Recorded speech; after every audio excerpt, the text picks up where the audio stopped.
Baik, shalom Bapak Ibu. Hari ini saya menyampaikan firman Tuhan dengan tema Yesus Kristus Sang Penasihat. Dan ini melanjutkan khotbah berapa minggu yang lalu, yaitu Yesus Kristus Sang Ajaib. Dan ini diambil dari Yesaya 9 ayat 5. Mari kita lihat ayatnya dan sama-sama baca. 2, 3. Sebab seorang anak telah lahir untuk kita, seorang putra telah diberikan untuk kita, lambang pemerintahan ada di atas bahunya, dan namanya disebut orang Penasihat Ajaib, Allah yang perkasa, Bapa yang kekal, Raja Damai. Nah, Bapak Ibu, di sini sebab seorang anak telah lahir bagi kita, seorang putra telah diberikan. Saya sudah jelaskan pada khotbah sebelumnya bahwa ini namanya prophetic perfect, sehingga sesuatu yang belum terjadi baru akan terjadi di kemudian hari, tapi dianggap sudah terjadi. Makanya dia bilang seorang anak telah lahir. Mestinya kalau ikut pikiran kita, mestinya kalau Yesaya omong seorang anak akan lahir, tapi ini dianggap sudah terjadi. Telah lahir, telah diberikan. Nah, itu namanya prophetic perfect. Sudah saya jelaskan. Juga sudah saya jelaskan bahwa kalau kita lihat namanya disebut orang Penasihat Ajaib, Allah yang perkasa, Bapa kekal, Raja Damai. Mestinya hanya 4 saja kan namanya. Tapi sudah saya jelaskan bahwa sebenarnya ada 5 di sana. Karena masalahnya ada pada kata Penasihat Ajaib. Ada bagian Alkitab yang memang seperti Alkitab Indonesia menerjemahkannya Penasihat Ajaib. Contoh lain adalah NIV yang menerjemahkannya sebagai Wonderful Counselor. 2. Juga di dalam Contemporary English Version ya, Wonderful Advisor. Jadi penasihat dan ajaib digabungkan, tetapi banyak terjemahan Alkitab yang memisahkan antara penasihat dengan ajaib. Itu dalam terjemahan Authorized Version. Namanya disebut orang Wonderful, Counselor. 2. King James juga sama, Wonderful Counselor. Alkitab Indonesia terjemahan lama juga, namanya disebutlah orang ajaib bicara. Kenapa kok bicara? Ya namanya kan penasihat itu harus bicara toh. Ya, jadi namanya. Jadi ajaib dipisahkan. Nah, karena itulah maka saya kali lalu sudah bahas satu saja, yaitu ajaib. Maka sekarang saya mau bahas yang penasihat. Nah, karena ini adalah nubuatan tentang Mesias atau Kristus, maka semua nama ini, ajaib, penasihat, Allah yang perkasa, Bapa kekal, Raja Damai, 5 nama ini, itu adalah gelar dari Sang Mesias, gelar dari Sang Kristus. Nah, kita sudah bahas yang ajaib. Sekarang saya mau bahas tentang penasihat. Tapi saudara, seringkali di dalam, misalnya dalam acara Natal, ayat-ayat ini dibacakan, tapi orang tidak memahami apa latar belakangnya sehingga muncul ayat ini.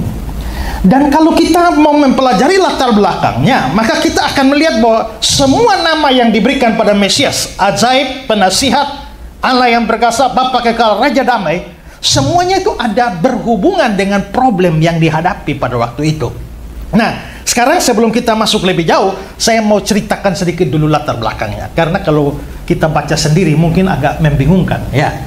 Nah begini, pada zaman itu ada satu kerajaan yang merupakan kerajaan adikuasa. Mungkin sekarang nih kayak penguasa dunia kayak Amerika begitu ya. Itu adalah kerajaan Asyur atau Assyria ya. Dan puncak kejayaannya dipimpin oleh seorang raja yang namanya Tiglat-Pileser III. Ya, ini kerajaan di sekitar wilayah Mesopotamia. Jadi dia meliputi Iran, Irak sekarang ini. Ya, itu kerajaan adikuasa, kerajaan yang besar. Nanti lama-lama kekuasaannya melemah dan satu negara lain atau bangsa lain naik daun, yaitu Babilonia di bawah Nebukadnezar. Jadi kira-kira kalau Asyur itu Amerika, kira-kira Babel itu China begitu ya, yang sekarang lagi mau bersaing seperti itu ya. Tapi pada waktu itu Asyur berkuasa, dan begitu Asyur berkuasa, dia berusaha menaklukkan semua kerajaan kecil-kecil itu. Nah, maka kekuatan Asyur menjadi ancaman bagi banyak kerajaan kecil. Sementara itu di wilayah lain, kita tahu ya, setelah Salomo mematikan kerajaan Israel Raya, pecah bagi 2, yaitu Israel sendiri dengan Yehuda. Israel itu yang pusatnya di Samaria, Yehuda pusatnya di Yerusalem. Jadi sudah ada dua kerajaan, Israel dan Yehuda, masing-masing sudah jalan sendiri dengan rajanya sendiri. Nah, lalu saudara, ada satu kerajaan lain namanya kerajaan Aram. Nah, Israel, Yehuda, Aram, semuanya di bawah tekanan dari Asyur. Lalu Raja Aram yang namanya Resin dengan Raja Israel yang namanya Pekah, mereka dua pikir lebih baik kita memberontak lawan Asyur. Tapi kekuatan kita ini masih belum kuat ini. Itu namanya tabrak besi itu. Kita butuh koalisi. Kalau begitu, bagaimana kita ngajak sekalian dengan Yehuda? Jadi kita ada tiga. Israel, Yehuda, Aram. Kita tiga lawan Asyur, pasti bisa. Maka si Resin dari Aram, Damaskus sekarang, ya, ngajak PK dari Israel, ngajak Yehuda yang dipimpin Raja Ahaz. Ayo, mari kita bikin koalisi tiga lawan Asyur.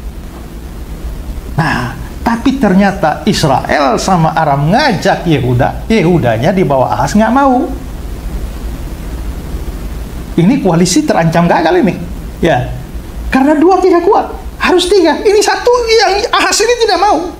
Nah, karena Ahaz ini tidak mau, bikin marah Israel sama Aram. Kalau begitu, mari kita serang Ahaz lagi.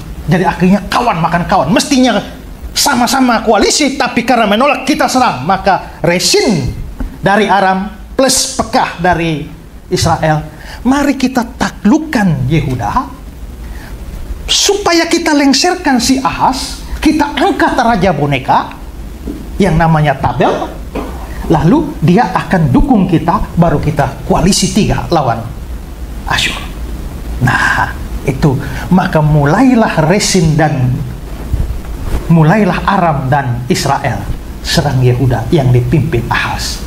Begitu Ahaz dengar ini dua mau serbu dia takut luar biasa. Pada waktu dia takut luar biasa semacam ini, Tuhan utus Nabi Yesaya.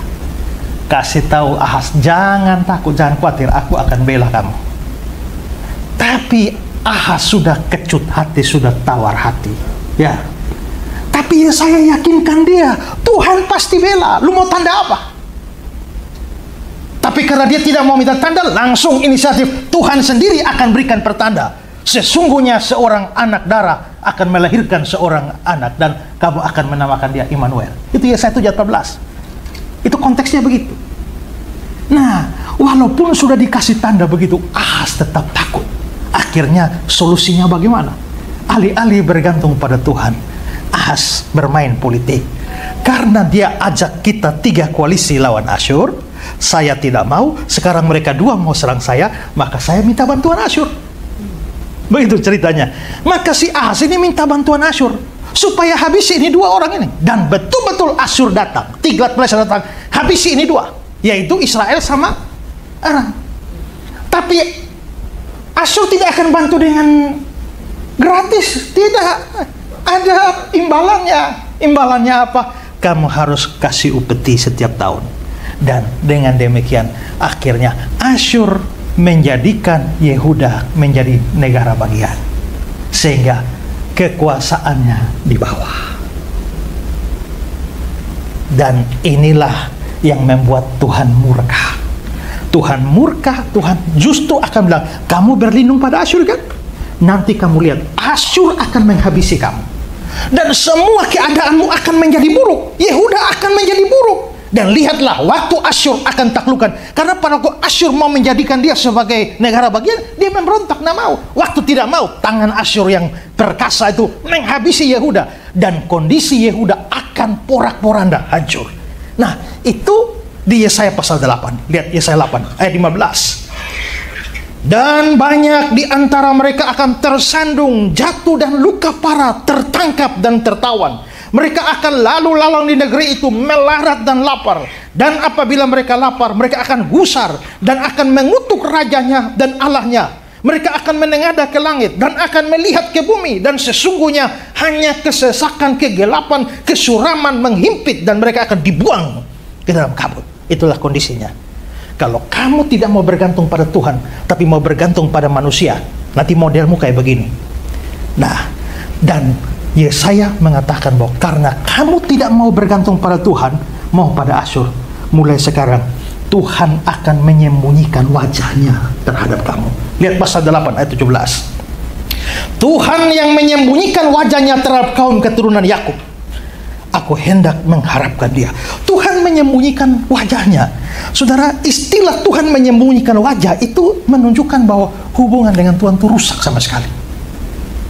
Kalau kita bandingkan misalnya di Ulangan 31 ayat 17-18, pada waktu itu murkaku akan menyala-nyala. Tuhan murka terhadap mereka. Aku akan meninggalkan mereka dan menyembunyikan wajahku terhadap engkau, sehingga mereka termakan habis. Seterusnya ayat 18, tetapi aku menyembunyikan wajahku sama sekali pada waktu itu, karena segala kejahatan yang telah dilakukan mereka, yakni telah berpaling kepada Allah lain. Jadi istilah menyembunyikan wajah itu sebuah gambaran hubungan dengan Tuhan rusak sama sekali, dan Tuhan betul murka dengan mereka. Dengan kata lain, karena Yehuda di bawah Ahaz tidak mau bergantung kepada Tuhan, ya, Tuhan berpaling dari mereka, dan kondisi mereka sudah porak-poranda. Nah sekarang gini loh, kalau Tuhan sudah berpaling, sekarang kamu mau harap siapa? Ya, Yehuda sebagai rakyat mau mengharapkan nasihat dari siapa sekarang? Mau nasihat dari Ahaz? Ternyata coba lihat, Ahaz mau nasihat bagaimana? Oh, dia sendiri dinasihati, saya tidak terima kok. Disuruh datang pada Tuhan, lari ke masalah bangsa lain, mengharapkan kekuatan manusia. Nah, dalam keadaan semacam itu, bangsa ini butuh nasihat. Tapi karena Ahaz juga tidak bisa berikan nasihat, malah dia langgar nasihat dari Nabi Yesaya. Tapi Tuhan sementara itu, Tuhan juga sudah paling wajah. Ayo bagaimana? Akhirnya Israel minta nasihat, karena mereka sadar mereka butuh nasihat. Tapi sekarang tidak ada yang bisa dimintai nasihat, ya. Maka mereka akhirnya minta nasihat pada arwah-arwah dan peramal-peramal. Lihat pasal 8 ayat 19. Dan apabila orang berkata kepadamu, mintalah petunjuk kepada arwah dan roh-roh peramal yang berbisik-bisik komat kamit, maka jawablah, bukankah suatu bangsa patut meminta petunjuk kepada Allahnya? Atau haruskah mereka meminta petunjuk kepada orang-orang mati bagi orang-orang hidup? Rupanya sudah kalang kabut, sudah tidak tahu mau bagaimana lagi. Akhirnya Tuhan juga sudah berpaling, ya sudah, minta nasihat pada orang mati, pada arwah-arwah, pada peramal-peramal. Ya, orang minta nasihat orang mati untuk orang hidup. Mungkin karena orang mati dianggap lebih pintar dari orang hidup. Ya.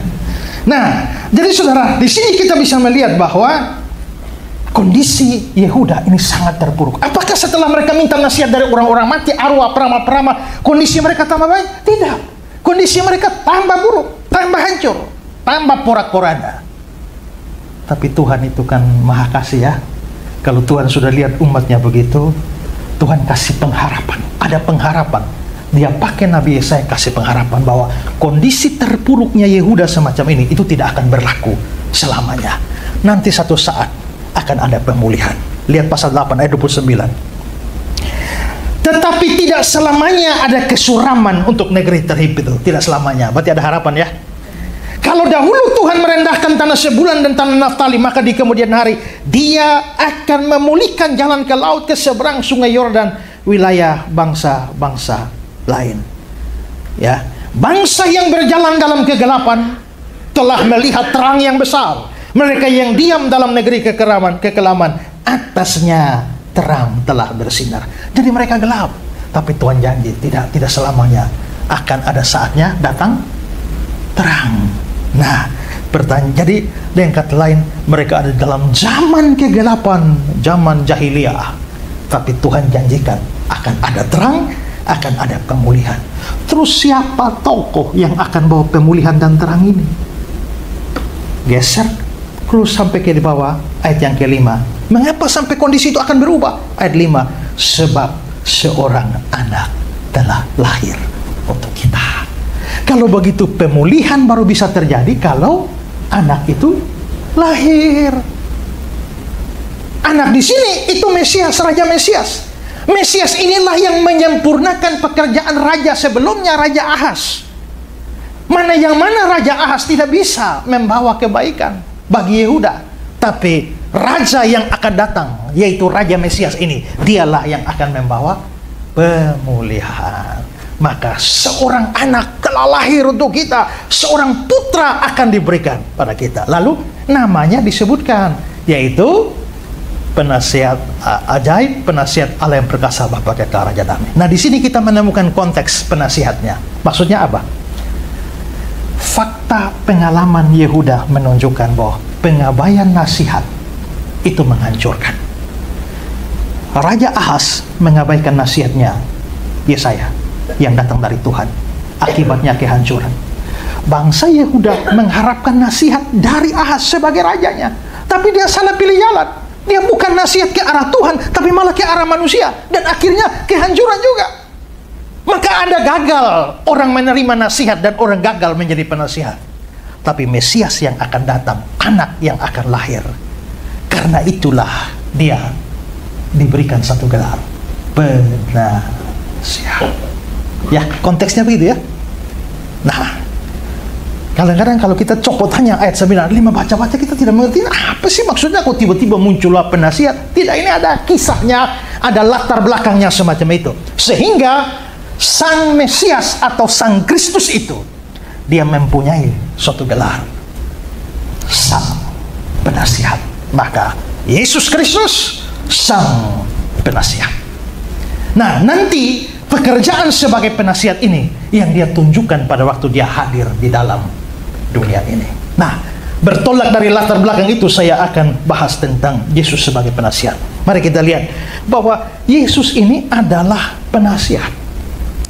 Dan saudara-saudara, berbeda dengan Ahaz yang mana tidak menerima nasihat dan gagal menjadi penasihat bagi kaum Yehuda, Mesias atau Kristus yang akan datang itu, dia adalah penasihat. Tapi ini penasihat yang berbeda, penasihat yang luar biasa.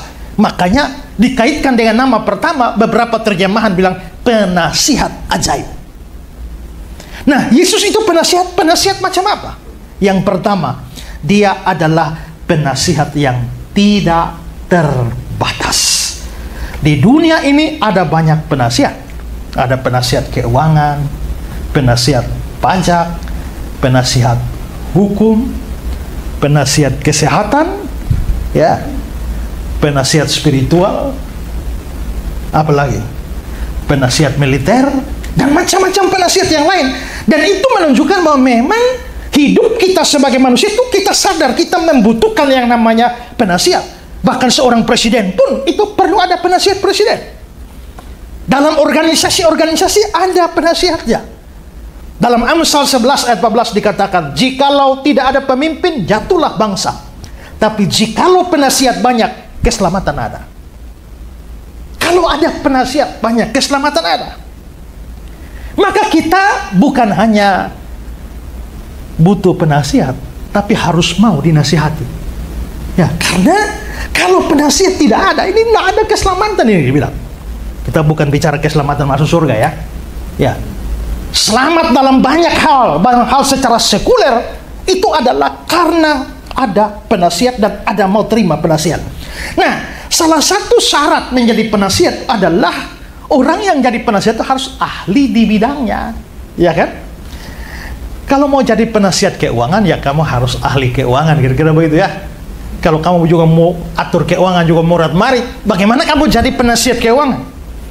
Jadi penasihat hukum artinya kamu belajar hukum dan ngerti hukum lebih daripada orang yang kamu nasihati. Penasihat spiritual, ya kamu harus mengerti hal-hal spiritual lebih daripada orang lain. Baru kamu layak menjadi penasihat spiritual. Begitu juga penasihat ekonomi dan lain-lain. Tidak mungkin orang yang tidak ahli di bidang itu dapat menjadi penasihat pada bidang itu. Nanti jadinya sama seperti orang buta tuntun orang buta. Jadi jelas bahwa syarat penasihat menguasai hal-hal yang berkaitan dengan bidang di mana dia menjadi penasihat. 2 Tawarik 27 ayat 32. Yonatan, saudara ayah Daud, adalah penasihat. Dia seorang cerdas dan ahli kitab. Maka dia harus punya kemampuan. Tapi biarpun penasihat-penasihat dunia ini harus ahli, tapi dia punya keterbatasan. Ya, keterbatasannya bisa dalam dua hal. Pertama, di satu sisi pengetahuan mereka yang tentang hal yang mereka geluti itu tidak sempurna. Ya, seorang penasihat ekonomi pasti tahu banyak soal ekonomi, tapi dia tidak tahu segala hal tentang masalah ekonomi. Penasihat hukum pasti tahu banyak tentang hukum, tapi dia tidak tahu segala hal tentang hukum. Penasihat rohani tahu banyak tentang hal rohani, tapi tidak tahu semua. Makanya pendeta juga jadi penasihat rohani, tapi tidak berarti pendeta tahu semua. Bahkan seorang ahli teologi pun itu juga tidak menguasai semua hal berkaitan dengan itu bidangnya. Makanya ada dokter yang kenapa salah diagnosa.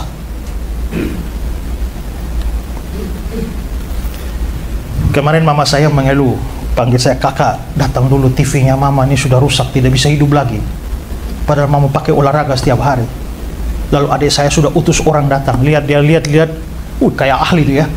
Ini LCD-nya rusak. Kalau LCD-nya rusak, tidak ada harapan diperbaiki, karena harganya kalau dibeli diperbaiki sama dengan TV baru. Jadi sudah, ini TV buang sajalah, tidak usah bisa dipakai. Lalu saya ganti TV saya ke mama, lalu saya ambil TV mama, bawa, cari orang bongkar, dia bilang, ini LCD nggak apa-apa pak, ini cuma lampu backlight di belakangnya itu, yang satu biji putus, ganti, selesai, sudah jadi. Saya ikut yang pertama, itu TV sudah buang. Ya kan? Nah, tapi dia jadi ahli reparasi TV. Artinya dia mungkin tahu banyak tentang masalah TV, tapi tidak semua. Dia bisa bikin kesalahan, diagnosa. Agustinus terkenal sebagai seorang ahli teologi pada masa lalu yang hebat sekali, tahu banyak. Setelah dia jawab banyak pertanyaan, lalu satu hari orang bertanya kepada Agustinus, apakah Tuhan yang menciptakan dunia ini? Yes. Sebelum Tuhan menciptakan dunia ini, kerjanya dia apa saja? Ini pertanyaan yang belum pernah dipikirkan oleh Agustinus. Tuhan bikin apa saja? Agustinus hening sesaat, kaget karena nggak menduga ada pertanyaan begini. Akhirnya dia jawab, sebelum Tuhan menciptakan dunia ini, yang dia kerjakan adalah menyiapkan hukuman kepada orang yang bertanya seperti ini.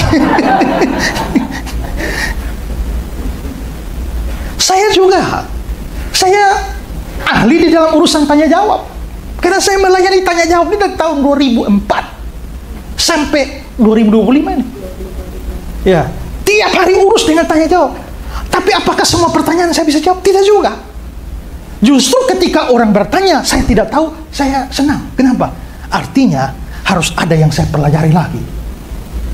Ya, ya. Sekarang profesi saya agak terancam karena waktu tanya jawab tuh keunikan saya yang tidak dimiliki pendeta lain. Tapi sekarang sudah ada AI begini, ya artinya saya jadi korban juga. Ya, jadi korban juga. Orang bertanya pada saya, Bapak namanya Esra, dalam bahasa Yunani Esra itu apa? Namanya apa? Saya nggak tahu, kan nggak pernah pikir. Tiba-tiba Pak Martin kirim jawabannya, wah ini dari AI, lengkap ini Esra dalam bahasa Yunani, ini. Wah, artinya, wah ini sudah jadi korban ini teknologi ini ya. Nah, jadi kita bisa lihat, ya jangankan itu juga AI juga, kadang-kadang kita bertanya sesuatu sampai akhirnya dia menyerah juga kan, karena dia nggak tahu. Maka penasihat itu memang ahli, tapi ada batasnya. Dia tidak menguasai bidangnya secara sempurna. Masalah kedua dari penasihat, dia hanya menguasai bidangnya, tapi bidang yang lain dia nggak tahu. Tanya orang ekonomi tentang militer, dia nggak tahu. Tanya orang militer tentang teologi, dia nggak tahu. Tanya orang teologi tentang sains tertentu, mungkin dia juga tidak tahu. Karena itulah maka kita bisa lihat bahwa penasihat-penasihat sehebat apapun seorang penasihat manusia, itu ada batasnya.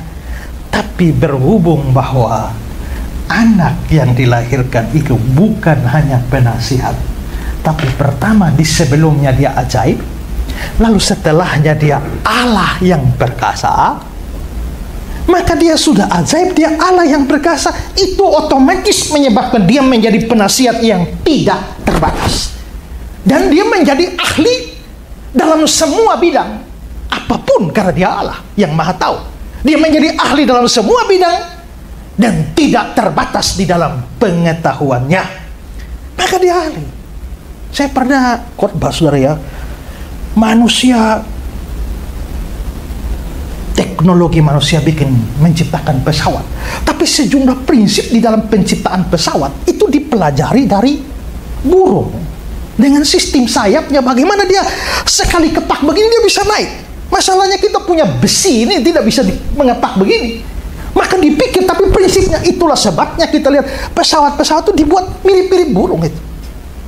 Nah, berarti sebelum orang cipta pesawat, Tuhan sudah cipta burung. Maka Tuhan sebenarnya ahli pesawat itu, ya. Kita buat helikopter, ya kan? Tapi helikopter, lihatlah, ambil prinsipnya dari mana? Capung. Itu sejumlah helikopter memang dibuat persis seperti capung, dan itu memang diambil dari situ. Tapi sehebat-hebatnya helikopter kita, itu tidak bisa menyamai capung itu. Hanya 4 sayap. Kalau saudara perhatikan, 2 sayap di depan, 2 sayap di belakang. Pada waktu 2 sayap di depan naik, 2 sayap di belakang turun. Lalu dia berganti-gantian begitu terus. Dan saudara, kalau helikopter mau terbang ke sini, dia mau balik, dia perlu apa? Perlu haluan, ya. Perlu haluan balik. Kalau capung, saudara, dipelajari oleh para, dia bisa stop mendadak, rem mendadak, balik, langsung balik. Itu tidak bisa dibuat oleh helikopter manapun. Dan kedua, helikopter tidak bisa terbang mundur, tapi pengamatan terhadap capung bisa terbang mundur. Saudara ngebut dengan mobil, tiba-tiba datang suatu capung berhadapan dengan mobil saudara, dalam tempo yang sangat singkat dia bikin manuver, dia selamat. Saudara bayangkan, bahkan mereka pernah meneliti bahwa ada mobil dari sini dan capung terbang dari sini, sementara hampir tabrakan dengan mobil, ada binatang lain yang kejar capung ini. Dia terjepit, tapi dengan satu manuver dia selamat. Saudara, itu luar biasa. Coba saya kasih sedikit kutipan yang saya lihat di internet tentang capung. Satu permasalahan yang dihadapi pilot yang seringkali harus melakukan manuver adalah bahwa setelah satu manuver dia mengalami kesulitan untuk menentukan posisi pesawat relatif terhadap permukaan bumi.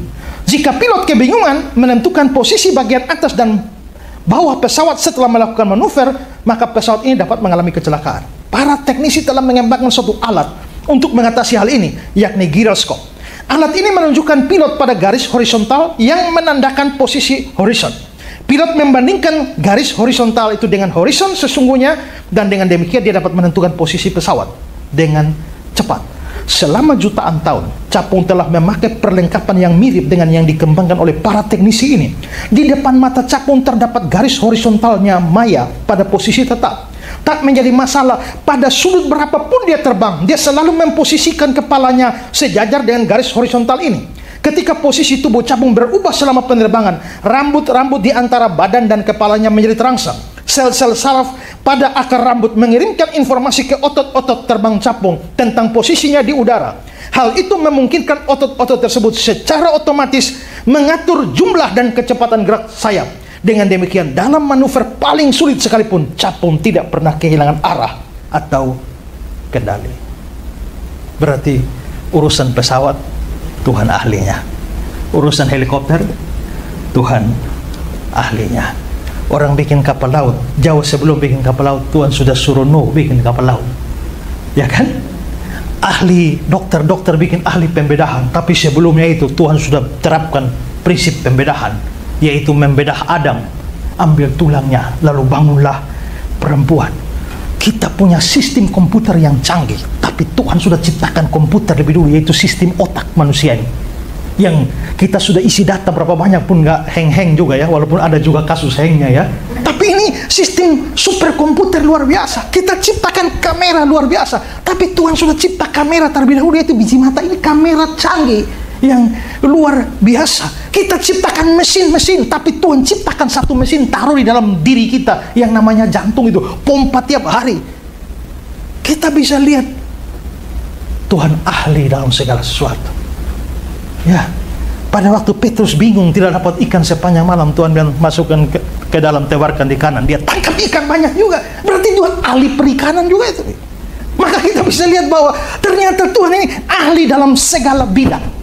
Maka ketika dia menjadi penasihat, dia penasihat yang tidak terbatas. Karena itu maka tiap hal boleh dibawa dalam doa pada tiap hal. Kenapa? Karena dia ahli dalam tiap hal. Sebagai penasihat kita, dia ahli dalam setiap hal. Karena itu tidak ada satu perkara pun yang tidak bisa dibawa pada dia. Makanya saya pernah cerita itu ya, Pendeta Nur Anggraito dari Jogja pernah nginjili satu orang Islam. Diinjili teman dekatnya, tapi nggak percaya juga, sampai Pendeta Nur sudah kehabisan akal injili dia. Sampai dia akhirnya bilang, mulai sekarang saya tidak akan bicara tentang kamu lagi, tentang Yesus. Tapi kamu ingat saja satu hari, kalau sampai kamu menghadapi masalah, kesulitan, jalan buntu, tidak tahu mau bagaimana lagi, kamu ingat Tuhan Yesus bisa tolong kamu. Lewat bertahun-tahun setelah itu, si bapak yang belum percaya Yesus nih lagi antar barang, menyetir sendiri dengan mobilnya di hutan mana entah itu, tiba-tiba mesinnya mati, mesin mobil. Dia ahli dalam mesin, tapi dia utak-atik tidak bisa juga. Mau telepon cari bantuan, tidak ada sinyal. Pada waktu itu duduk bingung mau bagaimana, dia teringatlah dia akan pesannya Pak Nur, kalau kamu hadapi masalah, kesulitan, Tuhan Yesus sanggup. Akhirnya dia karena teman dekat sama Pak Nur, dia nggak tahu mau berdoa bagaimana, tapi dia pernah melihat Pendeta Nur berdoa untuk orang sakit dalam nama Yesus, sembuh. Akhirnya mungkin pakai tumpang tangan lalu dalam nama Yesus.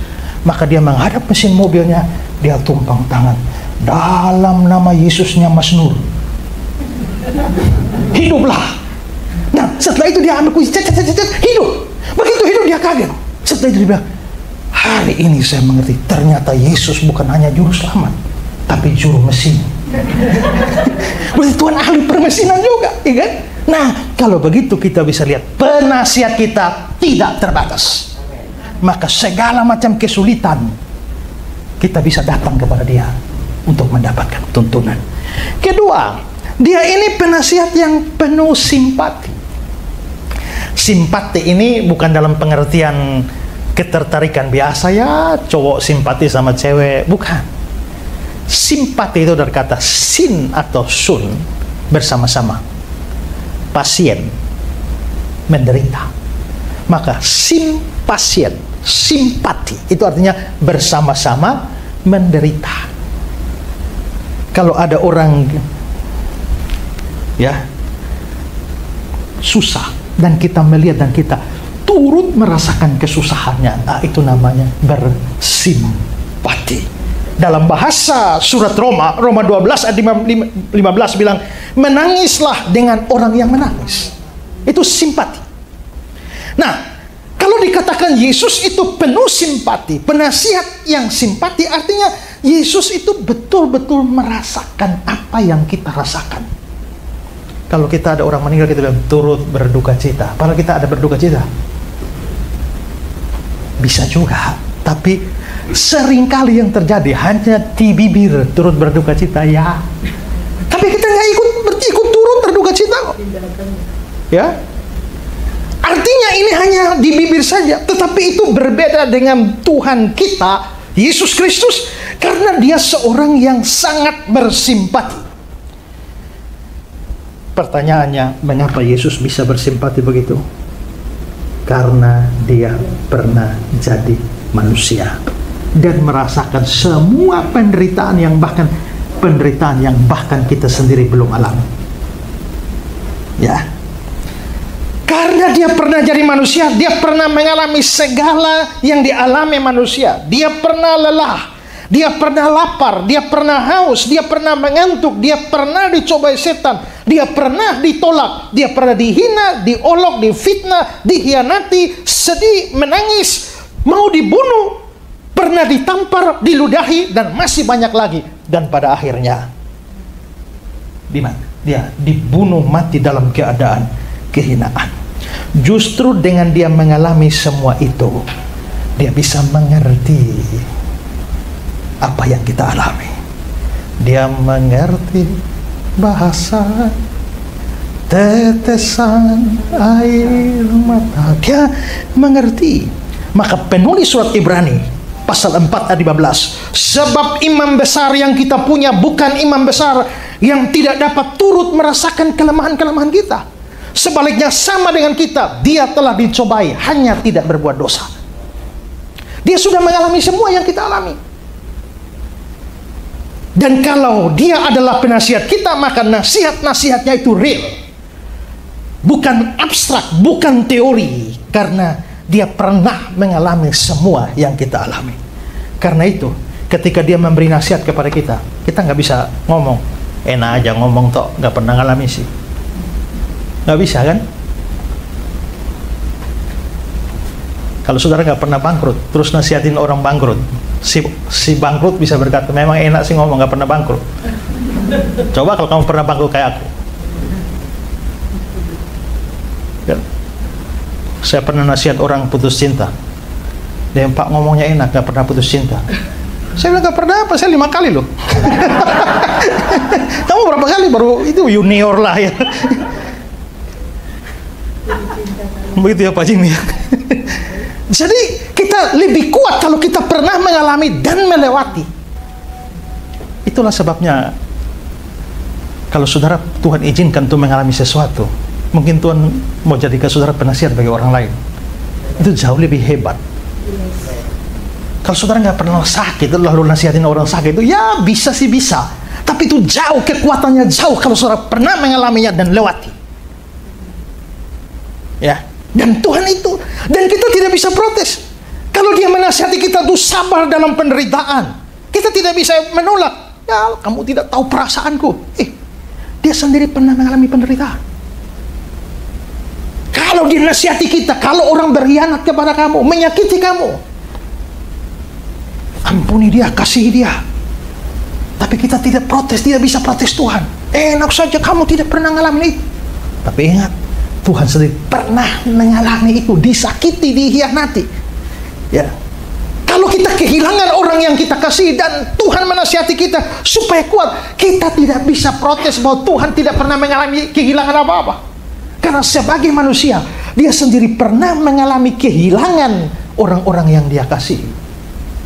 Dikhianati, dia pernah dikhianati orang-orang yang sangat dia kasihi. Kita dicobai dengan persoalan yang, problem yang hebat. Setan juga pernah mencobai dia. Dia tahu bagaimana rasanya semua kesulitan. Dan kalau dia jadi penasihat kita, ini penasihat yang luar biasa. Ya, dia tahu kelemahanmu, naikkan doa padanya. Dia tahu. Dia penasihat yang bersimpati. Ketiga, dia penasihat yang penuh hikmat. Tidak terbatas, penuh simpati, penuh hikmat. Ya, kalau kita mau bikin teori kepemimpinan, mungkin hikmat itu tidak bisa lepas dari seorang penasihat. Ya, hikmat beda dengan pengetahuan. Itulah sebabnya orang bisa punya pengetahuan banyak, belum tentu berhikmat. Pengetahuan tidak terlepas dari hikmat. Karena hikmat lebih kepada penerapan dari pengetahuan, terutama pengetahuan firman. Orang kalau tidak ngerti firman nggak bisa berhikmat. Tapi orang mengerti firman banyak belum tentu berhikmat juga. Hikmat itu lebih kepada hal yang praktis, biarpun unsur pengertian itu harus ada. Ya. Dalam pengetahuan saya tahu bahwa saya harus mendidik anak-anak saya. Tapi saya membutuhkan hikmat untuk bagaimana caranya didik anak-anak ini. Dalam pengetahuan saya tahu bahwa anak saya perlu dihajar. Tapi dalam hikmat saya harus mengerti kapan saya menghajar mereka. Bagaimana saya menghajar mereka. Bapak saya itu sangat mengerti bahwa yang bersalah itu perlu dihajar. Tapi dia tidak punya hikmat, tahu kapan harus menghajar dan kapan tidak. Itulah sebabnya semua salah dia hajar. Ya, maka saya pernah dihajar hampir mati. Saya itu berada di bawah penindasan Bapak sangat lama tuh. Ya, saya pernah rusakkan sepeda motor dia tuh. Dia angkat batu sebesar ini, betul-betul lempar kepala saya. Tekat kena di sini dan pas pintu bolong itu. Itu kalau kena, saya sekarang sudah di surga lama itu. Ya. Pengetahuan kita memberitahu kita bahwa kalau ada orang salah harus ditegur. Tapi hikmat kita akan mengajar kita cara tegur itu bagaimana. Ada orang yang ditegur nggak mau terima. Dua kemungkinan. Mungkin orang itu pada dasarnya orang yang nggak suka ditegur, sombong. Atau kedua, mungkin cara kita negur juga yang salah. Seorang pelihara anjing, dan satu hari dia membaca di buku minyak ikan itu penting bagi anjing. Akhirnya dia pergi beli minyak ikan. Setelah itu dia ambil anjingnya, dia buka mulutnya, dia tuang minyak ikannya. Anjingnya memberontak, dia cekik anjingnya, buka mulutnya dan isi minyak ikan. Dan anjingnya memberontak dan minyak ikan tumpah di lantai. Marah, dia tendang itu ini dan dia pergi. Beberapa saat kemudian dia turun dari lantai 2, dia lihat, kok anjingnya lagi melahap semua minyak ikan yang tumpah di lantai. Bukankah anjing itu menolak minyak ikan? Kenapa sekarang dia makan dengan lahap? Mungkin anjing bukannya tidak suka minyak ikan, tapi dia tidak suka cara saya kasih masuk minyak ikan. Dalam pengetahuan kita tahu kita hemat, harus hemat. Tapi hikmat itu mengatur kita. Bagaimana sih caranya ngatur keuangan supaya hemat? Bagaimana saya hemat supaya tidak sampai pada pelit? Karena ada orang yang saking hematnya jadi pelit. Ya kan? Ada orang yang saking murah hatinya dia diboros. Pengetahuan kita mengajarkan kita menghargai orang lain. Tapi hikmat memberitahu kita gimana sih caranya menghormati orang lain. Nah, kalau begitu kita bisa lihat bahwa hikmat ini banyak berkaitan dengan hal praktis. Itulah sebabnya karena Salomo harus pimpin bangsa yang tegar tengkuk itu, dia butuh hikmat. Tapi jadi hikmat ini penting. Apa yang harus saya buat terhadap anak saya yang kepala batu? Bagaimana sikap saya terhadap bos yang di kantor yang suruh saya tipu sana tipu sini?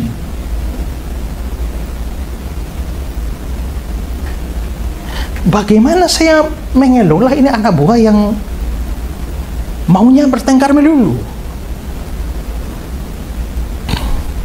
Bagaimana saya bersikap terhadap orang tua yang menjengkelkan?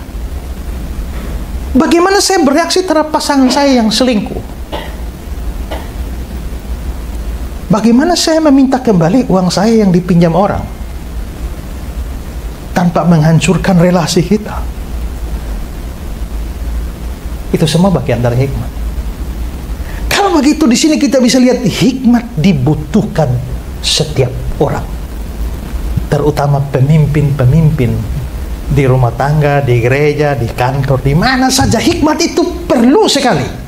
Nah, maka seorang penasihat yang baik itu harus orang yang memang mempunyai hikmat. Tentu saja dia harus punya keahlian, pengetahuan, tapi pengetahuan dan keahlian tidak cukup. Bagaimana dia menerapkan pengetahuan dan keahliannya dia di dalam hidup yang praktis, itu yang namanya hikmat. Nah, bagaimana dengan penasihat kita, Kristus itu? Lihat Yesaya 11. Suatu tunas akan keluar dari tunggul Isai, itu pasti Yesus tuh. Dan taruk akan tumbuh dari pangkalnya, akan berbuah. Roh Tuhan akan ada padanya, roh hikmat dan pengertian, roh nasihat. Saudara lihat, ada roh nasihat, tapi ada berhubungan dengan pengertian dan hikmat. Ini nubuat. Jadi dalam kitab Yesaya sudah beritahu bahwa Mesias, sang Mesias itu nanti orang yang berhikmat dan menjadi penasihat. Kolose 2. sehingga mereka memperoleh segala kekayaan dan keyakinan pengertian dan mengenal rahasia Allah, yaitu Kristus, sebab di dalam Dialah tersembunyi segala harta, hikmat, dan pengetahuan. Maka Yesus Tuhan kita, penasihat kita, bukan saja penuh dengan roh pengetahuan, tapi penasihat ulung, penasihat top bagi kita. Maka Paulus dalam 1 Korintus 1 dia bilang, tapi oleh Dia kamu berada dalam Kristus Yesus, yang oleh Allah menjadi hikmat bagi kita. Mazmur bilang, dengan nasihatmu engkau menuntun aku, dengan nasihatmu. Kalau begitu berbahagialah orang yang punya Yesus, karena dia punya penasihat yang sangat sudah tidak terbatas, penuh simpati, dan sangat berhikmat. Seorang mengatakan kata-kata bagus ini, nasihat dari Tuhan adalah madu untuk lidah kita, harmoni untuk telinga kita, kesehatan untuk tubuh kita, keberuntungan untuk jiwa kita, dan harapan untuk kita. Saya tahu ini kata-kata Spurgeon, tapi saya mencarinya belum dapat. Tapi kemungkinan besar ini adalah kata-kata Spurgeon. Maka Yesus Kristus sang penasihat. Nah, sekarang kita bertanya, bagaimana caranya dia menasihati kita? Dia penasihat kita, tapi bagaimana caranya dia menasihati kita? Bagaimana caranya kita menerima dan menikmati nasihatnya? Jelas dia tidak turun langsung dari surga kasih nasihat kita di kamar kita. Lalu bagaimana cara dia beri nasihat pada kita? Dia memberi nasihat kepada kita dengan beberapa cara. Pertama, dia memberi nasihat kepada kita melalui firman-Nya atau Alkitab. Memang sewaktu Yesus ada di dalam dunia, dia memberi nasihat langsung. Para muridnya, para pengikutnya yang ikut dia berkhotbah, dia ngajar di mana-mana, terutama hal-hal praktis, itu semua adalah nasihat. Dia memberikan nasihatnya secara langsung. Tapi setelah dia kembali ke surga, pengajaran-pengajarannya itu dituliskan di dalam kitab suci secara khusus perjanjian baru oleh para rasul, para pengikut. Dan boleh dibilang bahwa sekarang pada umumnya dia memberikan nasihat kepada kita melalui firman, melalui kitab suci atau Alkitab. Dan memang dari zaman perjanjian lama kita sudah melihat bahwa firman Tuhan itu adalah alat yang Tuhan pakai untuk memberikan nasihat atau petunjuk hidup kepada kita. Mazmur 119 ayat 24, ya, peringatan-peringatanmu menjadi kegemaranku, menjadi penasihat-penasihatku. Peringatanmu menjadi penasihatku. Peringatan ini maksudnya firman. Dia jadi penasihatku. Firmanmu pelita bagi kakiku, terang bagi jalanku. Amsal 6 ayat 23, karena perintah itu pelita, ajaran itu cahaya, teguran yang mendidik itu jalan kehidupan. Maka firman Tuhan itu penasihat bagi kita yang Tuhan pakai. Adam Clark bilang, firman itu adalah sebuah pelita yang kita pegang di tangan untuk memberikan terang dalam setiap tempat atau ruang yang gelap. Dan itu adalah terang yang umum yang bersinar di atas seluruh pekerjaan kita dan seluruh jalan kita. Karena itu, kalau kita mau dapat banyak nasihat dari penasihat kita, rajin-rajinlah baca dan renungkan firman Tuhan. Kalau baca Alkitabnya 1 tahun 1 kali, ini apa artinya punya penasihat yang begitu luar biasa, tapi nggak pernah menikmati nasihatnya? Semakin banyak orang belajar firman Tuhan, semakin banyak dia mengerti nasihat-nasihat dari Tuhan.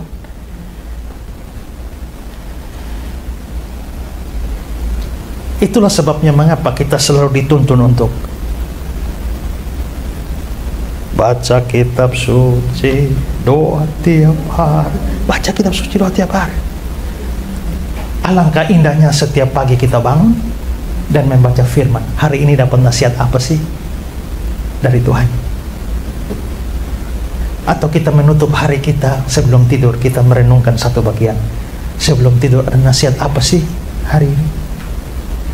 Karena Bagaimana Tuhan menasihati kita dengan firman. Nah, kalau kita tidak baca firman Tuhan, terus kita jalan hidup hari-hari, kira-kira kalau tidak pakai firman Tuhan, kita pakai nasihat apa?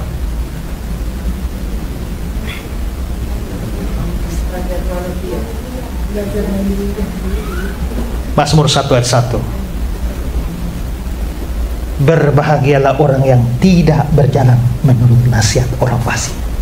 Artinya, kalau orang tidak suka firman Tuhan, dia menjalani hidupnya hanya bergantung nasihat orang fasik. Ya, adalah aneh kalau orang merasa membutuhkan penasihat manusia dalam hidup ini, penasihat hukum, penasihat gizi, penasihat politik, penasihat militer, dan lain-lain, tapi tidak membutuhkan penasihat surgawi. Tuhan sendiri pernah kasih firman kepada Yosua, jangan engkau lupa memperkatakan kitab Taurat ini, renungkan siang malam, supaya engkau bertindak hati-hati. Artinya ini menjadi penasihatnya, ya. Dan dengan segala yang tertulis di dalamnya, perjalananmu akan berhasil dan engkau akan beruntung. Kalau begitu, Yesus adalah penasihat kita, tapi kita harus dapatkan nasihatnya lewat renungkan firman Tuhan. Kedua, bagaimana caranya dia menasihati kita? Dia memberikan nasihat kepada kita melalui Roh Kudus. Ya. Sebelum dia terangkat ke surga, dia beritakan tentang kedatangan Roh Kudus, dan salah satu fungsi Roh Kudus adalah dia pimpin murid-murid kepada seluruh kebenaran. Yohanes 16, apabila dia datang, yaitu Roh kebenaran, dia akan memimpin kamu ke dalam seluruh kebenaran. Berarti ini Roh Kudus ini punya peranan yang penting. Dan Roh Kudus juga berhubungan dan berkaitan dengan pekerjaan menasihati. Coba lihat Yesaya 11 ayat 2 tadi, yang tadi tentang Mesias itu ya. Roh Tuhan akan ada padanya, pada Mesias. Roh hikmat, pengertian, roh nasihat. Tapi ingat, itu tentang Mesias, tapi ada Roh Tuhan di dalam, di atas. Berarti Roh Tuhan, Roh Kudus ini juga ada kaitan dengan urusan nasihat. Lihat Kisah 21 ayat 4. Oleh bisikan roh, murid-murid itu menasihati Paulus. Maka Roh Kudus juga roh penasihat. Nah, kalau begitu, penting sekali bergantung pada Roh Kudus. Waktu kita percaya Yesus, otomatis Roh Kudus diberikan pada kita. Ya, waktu kamu percaya Yesus, mengalir aliran air hidup. Yang dimaksudkan adalah Roh Kudus. Jadi entah saudara bisa bahasa roh atau tidak bahasa roh, Roh Kudusnya ada. Yang penting sudah percaya Yesus. Kecuali masih Kristen KTP saja, Roh Kudus belum ada. Roh Kudus bisa kerja dari luar. Tapi Roh Kudus yang mendiami, itu semua orang percaya, itu didiami oleh Roh Kudus. Nah, tapi bagaimana relasi dengan dia? Roh Kudus kalau di studi lebih dalam, dia bukan hanya sekedar kekuatan seperti pandangan saksi Yehova. Saksi Yehova itu anggap Roh Kudus hanya power, hanya kekuatan seperti aliran listrik. Makanya Kejadian 1 ayat 1 versi saksi Yehova itu, pada mulanya Allah menciptakan langit dan bumi, dan roh Allah melayang-layang di atas permukaan air.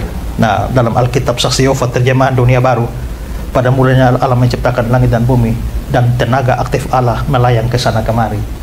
Roh Allah diterjemahkan tenaga aktif, active power. Jadi kayak listrik saja. Tapi tidak.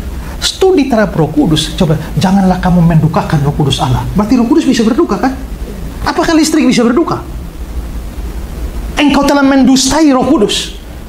Apakah kita bisa mendustai listrik? Nggak bisa. Yang bisa didustai itu harus satu pribadi. Dan janji Yesus tentang kedatangan Roh Kudus di dalam Injil Yohanes itu memakai kata ganti orang. Ia, waktu ia datang, ia akan menuntun kamu. Maka Roh Kudus itu pribadi. Roh Kudus itu bukan barang. Nah, sekarang saudara pikir, bagaimana, apa bedanya kita memperlakukan orang dengan barang? Sepatu ini barang saya. Kalau saya mau memakai dia dengan cara bagaimanapun, ya pakai normal atau injak. Habis pakai saya tinggal ini lempar dia ke tembok juga nggak bisa apa-apa. Ini namanya barang. Tapi kan saya tidak bisa memperlakukan seorang manusia kayak begitu kan? Kan manusia itu pribadi. Ini sepatu mau saya ajak ngomong kah atau diam selama 1 tahun, kan juga nggak ada masalah itu, ya. Tapi kalau kita dengan orang terus nggak diajak ngomong 1 tahun, ini bermasalah. Maka Martin Buber berkata, dalam berelasi dengan luar. Kita bisa punya I and it or I and thou. Waktu saya berelasi dengan barang saya I and it, tapi saya dengan orang I and thou. Nah, kalau Roh Kudus itu pribadi, kalau Pak Andre tinggal dengan seseorang di rumah 1 tahun, nggak diajak bicara sama sekali. Kalau tinggal dengan gitar sendiri, ya, kalau dengan ini Pak Jimmy pasti dengan gitar 10 tahun ya, diajak bicara nggak gitarnya? Tidak kan, dan gitar nggak protes. Tapi kalau tinggal dengan seorang istri terus 1 tahun tidak diajak bicara, oh ini masalah. Roh Kudus itu pribadi, dia ada di dalam diri kita. Berapa banyak kita ngajak dia bicara, atau didiamkan saja? Sama seperti sepatu, kapan mau pakai baru ngambil. Istri tidak bisa begitu, kapan mau pakai baru ngambil. Itu harus di relasi I and thou, itu harus jalan. Maka disinilah kita perlu bergaul intim dengan Roh Kudus, karena dia pribadi di dalam kita, masa didiamkan terus? Maka dia penasihat kita. Kita baca firman, itu nasihat. Tapi bagaimana firman itu diterapkan di dalam diri kita, ini kerjanya Roh Kudus ini. Karena oleh bisikan roh dia berikan nasihat. Makanya Paulus bilang ya, Galatia 5, akan tetapi jika kamu memberi dirimu dipimpin roh, hidup kita juga dipimpin roh. Peganglah tanganku Roh Kudus setiap hari, bawalah diriku kepada segala kebenaran. Ya kan? Kalau begitu Roh Kudus ini jangan dianaktirikan. Kalau kita berdoa, ya Allah Bapa yang di surga, oh terima kasih Yesus. Kalau Roh Kudus kita nggak pernah bicara dengan dia, ini kita menganaktirikan satu pribadi Tritunggal ini. Ya. Yang ketiga, dia memberi nasihat kepada kita melalui orang-orang sekitar kita. Ya. Tuhan kasih nasihat lewat firman, lewat Roh Kudus, tapi dia juga bisa pakai orang-orang di sekitar kita kasih nasihat kita. 2 Korintus 5 ayat 20. Jadi kami ini adalah utusan-utusan Kristus, seakan-akan Allah menasihati kamu dengan perantaraan kami. Kami yang nasihat, tapi sebenarnya Allah yang pakai kami. Kalau begitu dia bisa pakai orang-orangnya untuk kasih nasihat pada kita. Bahkan orang-orang kudus dilengkapi. Sejumlah orang kudus semua dikasih karunia. Sejumlah orang kudus dikasih satu karunia, namanya karunia menasihati. Roma 12 itu ya. Demikianlah kita punya karunia berlain-lainan, menurut kasih karunia dianugerahkan pada kita. Lalu disebut banyak karunia ayat 8. Jika karunia untuk menasihati, maka memang ada orang-orang yang Tuhan pakai untuk menasihati orang. Intinya Tuhan bisa pakai orang di sekitar kita untuk menasihati. Orang itu bisa orang tua kita sendiri, bisa hamba-hamba Tuhan, bisa kawan kerja, ya. Siapa saja Tuhan bisa pakai, termasuk anak-anak. Tapi kebanyakan kita ini hanya suka mendengar nasihat dari orang yang kita anggap level di atas kita, kan? Lebih senior, lebih pakar. Tapi kalau lebih junior, kalau dinasihati orang tua kita mungkin mau terima, tapi dinasihati anak. Saya punya teman satu di Kupang, nggak pernah kebaktian, tapi dinasihati, hei anak-anak, hari Minggu ke gereja semua. Lalu anaknya bilang, Bapak suruh kita ke gereja, Bapak tidak pernah gereja. Lalu si Bapak menghadap, hei diam, kamu masih anak-anak. Dulu juga waktu Bapak anak-anak rajin gereja. Nanti kalau kamu sudah dewasa seperti Bapak baru boleh tidak gereja. Kita bisa lihat ya bahwa sangat mudah bagi kita mungkin untuk dapat nasihat dari atas atau orang yang kita anggap lebih. Tapi yang bawah ini susah. Berapa banyak orang tua mau dengar nasihat anak? Sebenarnya kebenaran itu tidak tergantung pada siapa yang menyampaikan. Kalau memang itu benar, oleh orang paling kecil pun harus diterima. Bahkan oleh orang yang tidak melakukannya. Ingat ya, jangan merokok ya, karena merokok merusak kesehatan. Saya menasihati saudara sambil saya merokok. Tapi saudara, itu nggak bagus. Tapi kata-kata saya benar nggak? Jangan merokok, karena itu merusak kesehatan. Terlepas dari saya sendiri merokok, itu masalah lain. Tapi apa yang saya katakan, merokok merusak kesehatanmu, itu benar. Makanya saya bilang kebenaran tetap kebenaran, biarpun disampaikan oleh mulut seorang pendusta. Kalau itu memang kebenaran. Tapi kesadaran bahwa Tuhan bisa pakai siapa saja untuk menasihati kita, membuat kita harus melihat inti nasihat itu daripada siapa yang menyampaikan. Seorang misionaris berada dalam sebuah perjalanan yang menegangkan. Ini saya baca ya, ini kisah nyata dari Yangzheng di Cina pada masa-masa pengambilan kekuasaan oleh komunis. Pada masa itu dia sangat ketakutan akan keselamatan, hampir putus asa. Tiba-tiba dia bertemu dengan seorang anak umur 13 tahun, dan anak itu berusaha menghiburnya. Padahal jadi anak kecil menghibur misionaris yang lagi ketakutan. Lalu si anak itu bilang, ibu saya pernah bercerita tentang Musa yang sekalipun ada dalam bahaya di padang gurun selama 40 tahun, tapi dia dipimpin oleh Tuhan yang Maha Kuasa. Apakah Bapak pernah mendengar cerita itu? Lalu si misionaris yang sudah putus asa dia bilang, ya anakku, hanya aku bukan Musa. Tapi anak itu pun menjawab, ya, tapi Tuhan kan masih tetap Tuhan. Dia sadar. Sama seperti Tuhan pimpin Musa, aku bukan Musa, tapi Tuhan akan masih tetap Tuhan. Dia tahu Tuhan pakai anak ini. Ya, Tuhan pakai anak ini. Amsal 19:20, dengarkanlah nasihat, terimalah didikan, supaya engkau menjadi bijak di masa depan. Maka orang yang banyak menerima nasihat, tidak keras kepala, itu menjadi orang yang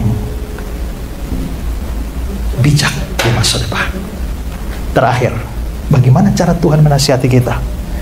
Dia memberikan nasihat pada kita melalui situasi-situasi yang dia izinkan kita alami. Kadang-kadang dia berbicara dengan kata-kata verbal, tapi kadang-kadang dia hanya berbicara lewat kejadian, lewat peristiwa, lewat musibah, lewat hal-hal yang kita alami. Kalau kita sungguh-sungguh merenungkan apa yang kita alami, dia ingin memberikan pesan. Seorang teman saya baru tadi malam mengeluh pada saya, invest 100 juta untuk suatu usaha dan baru 2 bulan habis. Saya dengar cerita dia, terlalu tergiur dengan keuntungan tanpa mempelajari pasar dengan baik, lalu akhirnya hancur, mengeluh-mengeluh, dan dia sangat sakit hati, merasa ditipu oleh orang. Saya sudah berdoa, sebelum memulai juga saya berdoa, tapi kenapa jadi begini? Ya, saya juga nggak tahu juga kenapa, tapi begini, coba ya kamu tenangkan pikiran lalu renungkan, kira-kira pelajaran apa yang kamu dapat ambil dari kasus gagalnya usaha ini. Saya kasih satu saja. Pertama, jangan terlalu tergiur dengan iming-iming keuntungan yang besar. Nomor 1, kamu lanjutkan. Nomor 2 dan nomor 3 dan seterusnya. Pikir, lanjutkan itu, karena Tuhan bisa bicara kepada kamu, menasihati kamu lewat kegagalanmu ini.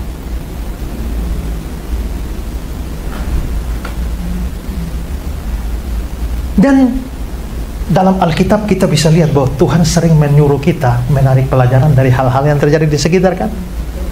Tumbuhan, binatang, banyak perumpamaan Tuhan tuh ambil dari hidup hari-hari, dan dia menarik pelajaran rohani. Hal kerajaan surga seumpama, berarti dia nasihat tentang kerajaan surga, tapi diambil dari pengalaman hidup hari-hari. Saya kasih contoh, Matius 24. Tariklah pelajaran dari perumpamaan tentang pohon ara. Apabila ranting-rantingnya melembut dan mulai bertunas, kamu tahu musim panas sudah dekat. Demikian juga jika kamu melihat semua itu, ketahuilah bahwa waktunya sudah dekat, sudah di ambang pintu. Berarti harus menarik pelajaran. Tariklah pelajaran dari perumpamaan tentang pohon ara. Lihat pohon ara, mesti belajar sesuatu dari situ dong. Amsal 6. Hai pemalas, pergilah kepada semut, perhatikan lakunya, jadilah bijak. biarpun tidak ada pemimpinnya, pengaturnya atau penguasanya, dia menyediakan roti di musim panas, mengumpulkan makanan pada waktu panen. Jadi kamu bisa dapat nasihat dari Tuhan lewat apa? Lewat semut.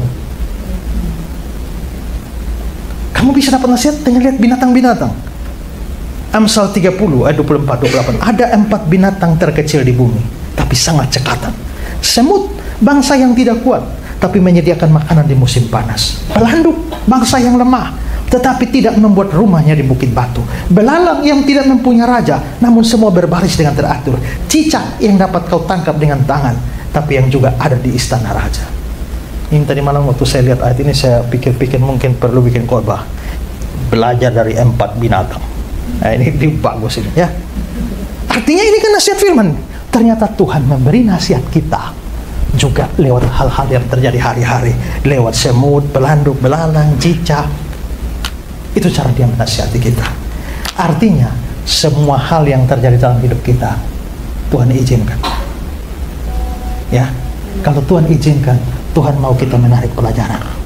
Keuntungan, kemalangan, suka, duka, kemajuan, kemunduran, apapun, saudara harus menemukan nasihat-nasihat Tuhan di dalamnya.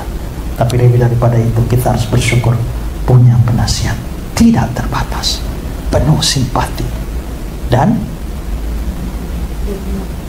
punya hikmat, penuh hikmat. Rajin baca firman Tuhan, ya, selalu berhubungan dengan Roh Kudus. Buka diri terhadap nasihat orang lain walaupun kita rasa tidak layak, dan tarik pelajaran dari setiap peristiwa yang Tuhan izinkan terjadi dalam hidup saudara. Tuhan memberkati.